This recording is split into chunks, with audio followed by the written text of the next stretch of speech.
बोलिए परमपिता परमात्मा सतगुरु बंदी छोर कबीर साहब जी के चरणों में साहब बंदगी। परम पूजनीय गुरुदेव महाराज जी के चरणों में साहब बंदगी।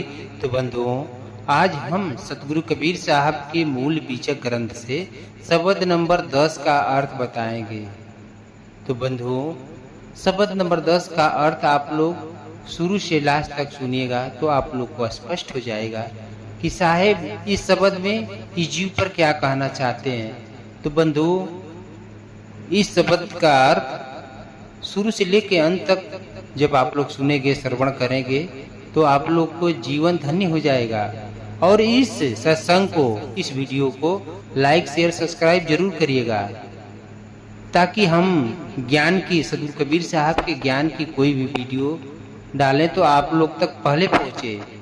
और इस वीडियो को, इस सत्संग को परमात्मा का सेवा समझकर एक दूसरे जीव तक भी पहुंचाने का कार्य करिएगा ताकि आप लोग के साथ साथ उस जीव का भी कल्याण हो।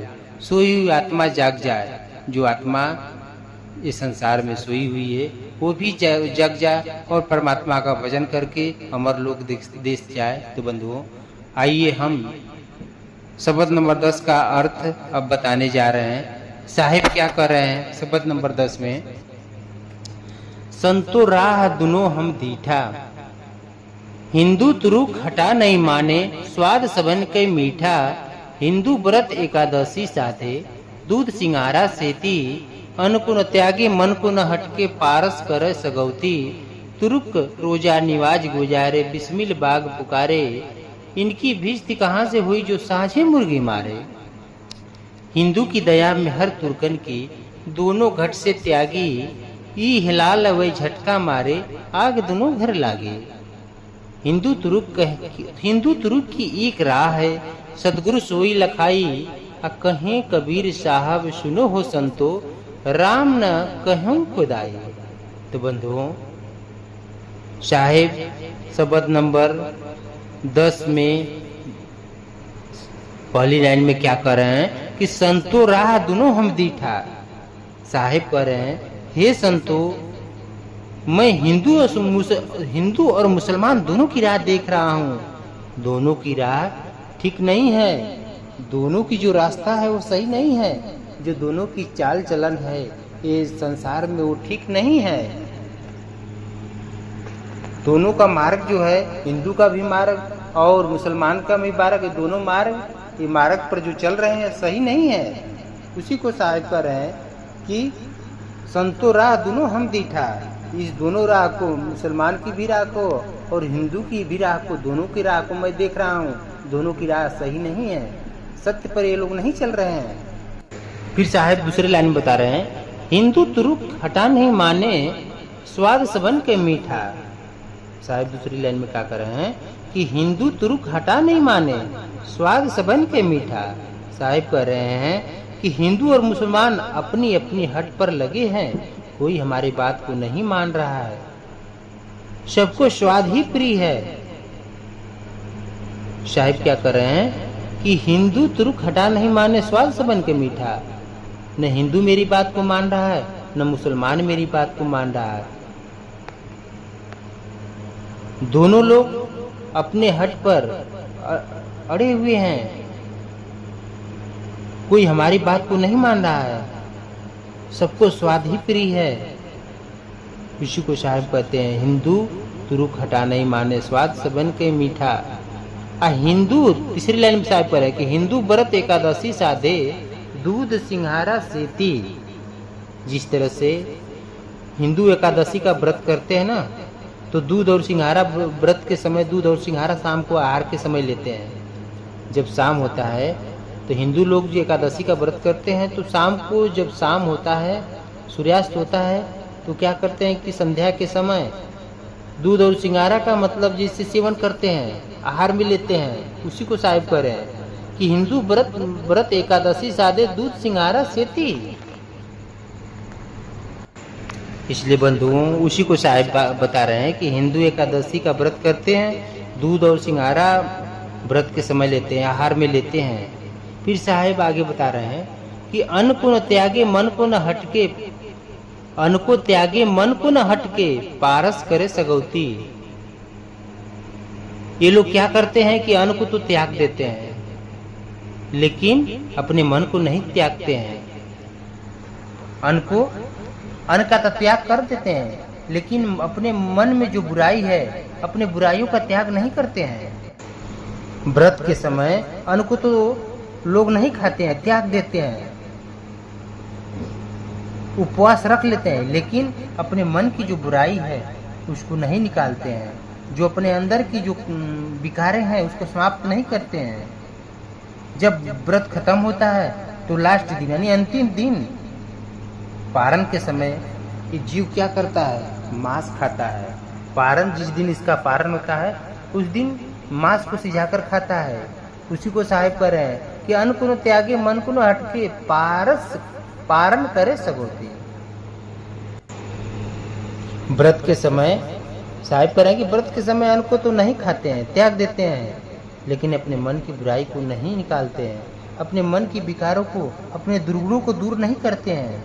और जब व्रत खत्म होता है, जब इसका अंतिम दिन पारण का समय आता है तो ये मांस खाता है। बंधुओं, इसलिए हिंदू और मुसलमान ये दोनों की राह सही नहीं है। अब साहिब आगे बता रहे हैं 5वीं लाइन में कि तुरुक रोजा नमाज गुजारे बिस्मिल बाग पुकारे।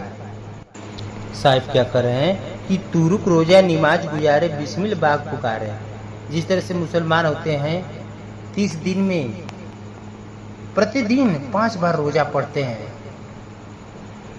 रोजा जब रोजा रहते हैं तो 5 टाइम नमाज पढ़ते हैं, यानी ईश्वर की आराधना करते हैं, स्तुति करते हैं, उनकी प्रार्थना करते हैं, उनका सुमिरन करते हैं और बिस्मिल्लाह बिस्मिल्लाह करके जोर जोर से पुकारते हैं। उसी को साहिब कर रहे हैं कि तुरुक रोजा नमाज गुजारे बिस्मिल्लाह भाग पुकारे। और ये भाग देते हैं, यानी बिस्मिल्लाह बिस्मिल्लाह कह करके अजान करते हैं। इसी को साहिब कह रहे हैं कि बिस्मिल्लाह बाग पुकारे, तुरुक रोजा नमाज गुजारे बिस्मिल बाग पुकारे। अब साहिब आगे बता रहे हैं कि इनकी भिष्ट कहाँ से हुई जो साझे मुर्गी मारे। क्या कर रहे हैं साहिब? कह रहे कि इनकी भिष्ट कहाँ से हुई जो साझे मुर्गी मारे। कह रहे कि इनको स्वर्ग कहाँ से मिलेगा जो शाम होने के बाद मुर्गी काटते हैं, मुर्गा काटते हैं। बंधुओं, साहिब इस मुसलमानों को डांटते हैं और कहते हैं कि इन मुसलमानों का स्वर्ग कहाँ से होगा जो रोज शाम को मुर्गी मार के खाते हैं। जो रोजा के समय 30 दिन में दिन भर में 30 दिन रोजा रहते हैं और दिन भर में 5 बार नमाज पुकारते हैं, परमात्मा की स्तुति करते हैं, प्रार्थना करते हैं, उनका सुमिरन करते हैं। और जब शाम होता है तो ये मुर्गी को काट करके खाते हैं। तो इनको स्वर्ग कैसे प्राप्त होगा, इनका उद्धार कैसे होगा, इनको अल्लाह दर्शन कैसे देंगे, इनका कल्याण कैसे करेंगे। जो इतना नीच अधम पापी बन जाता है, इसके अंदर, इसके घट के अंदर तन को भी दया नहीं होती, इसके अंदर तन भी दया नहीं होती है, तो इसका उद्धार कैसे होगा। परमात्मा की प्रार्थना करने से इसको क्या फायदा है। अब आगे साहब बोल रहे हैं कि हिंदू की दया में हर तुर्कन की दोनों घर से त्यागी। जिस तरह से हिंदू और मुसलमान दोनों के घर से दया निकल गई, यानी जो उनका दया है, जो करुणा है, उसके घट से निकल जाती है और दोनों के घट में दया नाम की चीज नहीं रहती है। थोड़ा भी इसके अंदर उस जीव के प्रति दया नहीं होता है। उसी को साहिब कर रहे हैं, हिंदू की दया में हर तुर्कन की दोनों घट से त्यागी। हिंदू और मुसलमान दोनों के घट में दया निकल गई। मुसलमान अपने मजहब में दया को मेहर करते हैं। जिस तरह से हिंदू लोग क्या करते हैं कि दया करते हैं, और मुसलमान उसी को अपने मजहब में क्या करते हैं, मेहर करते हैं। इसी बात को साहिब कह रहे हैं कि हिंदू और मुसलमान दोनों में ये दोनों में दया नहीं है, दोनों अधर्मी हो गए, दोनों पापी हो गए,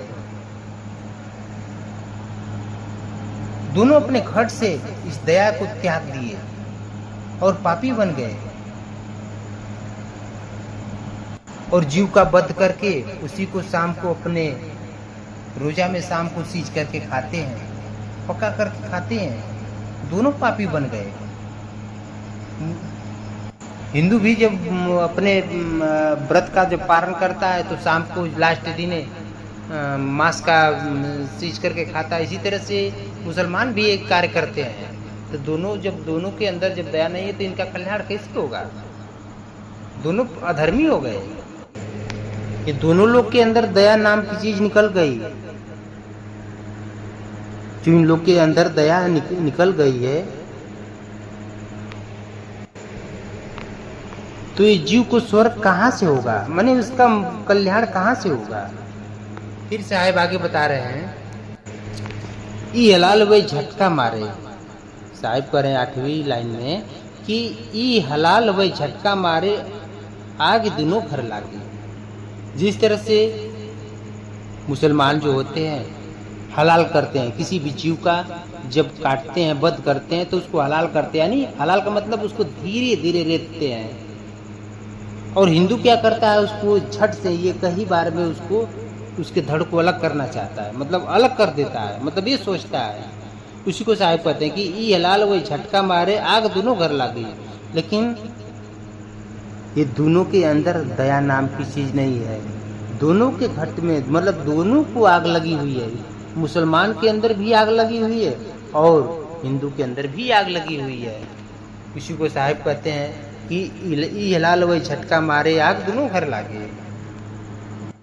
इसलिए बंधुओं, चाहे वो हिंदू हो और चाहे मुसलमान हो, ये दोनों में से कोई भी अगर ये कर्तव्य करेगा तो पापी अधर्मी बनेगा तो ये 84 लाख का दुख पाएगा और इस संसार में बहुत आसानी दुख मिलेगा इसको, ताकि वो कटने से भी नहीं कट पाएगा।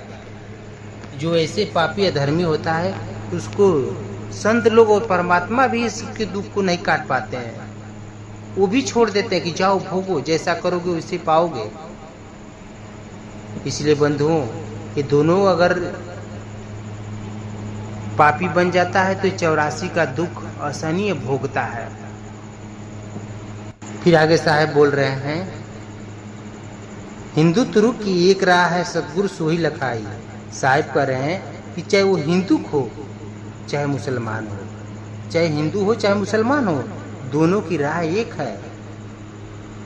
इस बात को सतगुरु कबीर साहब लखा रहे हैं, बता रहे हैं, सही रास्ता पर इस जीव को लाना चाह रहे हैं। लेकिन ये जीव साहिब की बात को नहीं मान रहा है, क्योंकि ये दोनों की बात, हिंदू की और मुसलमान की एक राह है, सतगुरु से ही जाने की। इस बात को लखाने वाले सतगुरु ही हैं, सही राह दिखाने वाला परमात्मा ही है, सतगुरु कबीर साहब ही हैं। जब इनकी बात को चाहे हिंदू हो चाहे मुसलमान हो, दोनों में से चाहे सिख हो चाहे ईसाई हो चाहे कोई हो, अगर इनकी बात को नहीं मानेगा तो ये 84 का चक्कर काटेगा, संसार में असनी दुख भोगेगा। उसी को साहब कहते हैं कि हिंदू तुरु की एक राह है सतगुरु सोई लखाई। ये दोनों की राह एक है। इसको लखाने वाले कौन है? मेरे सतगुरु साहिब हैं। फिर आगे साहिब कह रहे हैं, कहें कबीर सुनो हो संतो राम न कहूँ खुदाई। साहिब लास्ट पद में क्या कह रहे हैं कि कहें कबीर सुनो हो संतो राम न कहूँ खुदाई। साहिब कह रहे हैं, साहिब लास्ट पद में बता रहे हैं कि जीव को काटने का ज्ञान न राम ने कहा न खुदा ने ही कहा। ये जीव अपने स्वाद में जीव को मारकर खाता है। इस बात को परमात्मा ने लखा रहे हैं, बता रहे हैं, कह रहे हैं कि कहें कबीर सुनो, मतलब साहब बता रहे हैं कि सुनो हो संतो राम न कहूँ खुदाई। साहब बता रहे हैं कि इस जीव की हत्या करने के लिए, काटने के लिए न राम कहा है न खुदा अल्लाह कहा है। लेकिन ये लोग हिंदू और मुसलमान क्या करते हैं कि अपने स्वार्थ के कारण इस जीव को काट कर खा रहा है। इसलिए बंधुओं, साहिब ने लास्ट में स्पष्ट कर दिया कि हिंदू और मुसलमान दोनों की राह सही नहीं है। उसी को साहिब कह रहा है कि संतो राह दोनों हम दीठा, न मुसलमान की राह सही है और न हिंदू की राह सही है। क्योंकि अगर ये परमात्मा की बात को नहीं मानेंगे और सही राह पर नहीं चलेंगे तो बहुत दुख पाता है, शनि दुख पाएगा। तो बंधुओं, अगर तुम इस संसार में सुखी रहना चाहता है तो परमात्मा की वाणी और उनके विचार और उनके बातों पर चलना पड़ेगा। चाहे हिंदू हो चाहे मुसलमान हो, दोनों को साहिब की बात को मानना पड़ेगा, तभी उसका जीवन सुखी होगा। नहीं तो सुखी होने वाला नहीं है, तब तो नहीं तो 84 का चक्कर ये जीव काटता रहेगा। इसलिए बंधुओं, परमात्मा की बात को माने और सही राह पर चले। तो इसी शब्दों के साथ मैं अपने वाणी को विराम देता हूँ। बोलिए सतगुरु कबीर साहब की चरणों में साहिब बंदगी, परम पूजनीय गुरुदेव महाराज जी के चरणों में साहिब बंदगी, साहिब बंदगी, साहिब।